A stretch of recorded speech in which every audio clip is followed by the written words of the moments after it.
L'interview d'Elisabeth Borne hier, c'était un naufrage. C'est-à-dire qu'on a vu des gens venir témoigner de leur situation, parler de leur vie quotidienne. La ministre répond par des tableurs Excel et des indicateurs. Enfin, c'est la France réelle face à la France des tableurs Excel. Vous avez dit que rien ne bouge. Si, chaque fois que ce gouvernement veut faire de la pédagogie, la colère augmente. Chaque fois qu'ils nous expliquent qu'on n'a rien compris et qu'ils vont le réexpliquer, il y a de plus en plus de gens dans la rue. Hier, un sondage Ipsos dit que 72% des Français soutiennent les grèves. C'est une augmentation de 10% par rapport à la semaine dernière. Donc il y a une colère populaire qui s'exprime.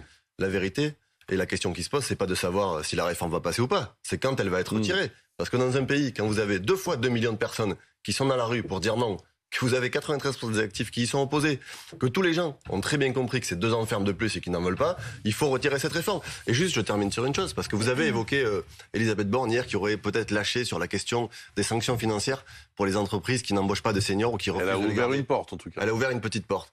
Mais en vérité, on a eu une commission pendant 3 jours. Nous avons déposé, par exemple, avec la NUPES, des amendements pour sanctionner financièrement les entreprises qui n'embauchaient pas des seniors. La majorité a refusé nos amendements. Donc il y a les discours qui sont de façade et la réalité concrète qui se passe aujourd'hui en commission et à l'Assemblée. Pierre-Alexandre Anglade, parlementaire. Il y aura en tout cas une bataille parlementaire. Et on ne peut pas nous reprocher... Non, une paralysie de la démocratie. Non, il y aura une bataille parlementaire. Parce qu'on ne peut pas nous reprocher de ne pas vouloir débattre. Et quand on dépose des amendements, on nous dit vous en déposez trop, donc il faut savoir ce qu'on veut. 17 000 amendements. C'est le rôle, je ne vous ai pas coupé. C'est le rôle des parlementaires de déposer des amendements. Et je le redis, c'est pas quand même la France Insoumise ni la NUPES qui a choisi de passer par un dispositif législatif qui contraint le débat parlementaire dans le temps. Ça aurait mérité une loi organique.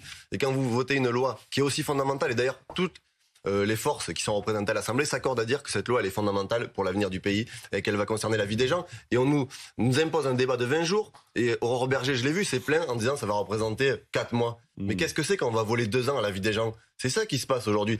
Et puis je vais souligner une chose, les gens qui sont dans les cortèges et qui sont mobilisés dans les rues, ils demandent pas des amendements à la marge. Ils demandent pas qu'il y ait certaines bougées dans le texte. Ils demandent le retrait pur et simple de cette réforme. L'ensemble des organisations syndicales mobilisées pour la première fois ensemble depuis le 2010 disent qu'elles n'en veulent pas. Partout dans le pays, il y a une colère énorme. Et moi, je le dis, attention.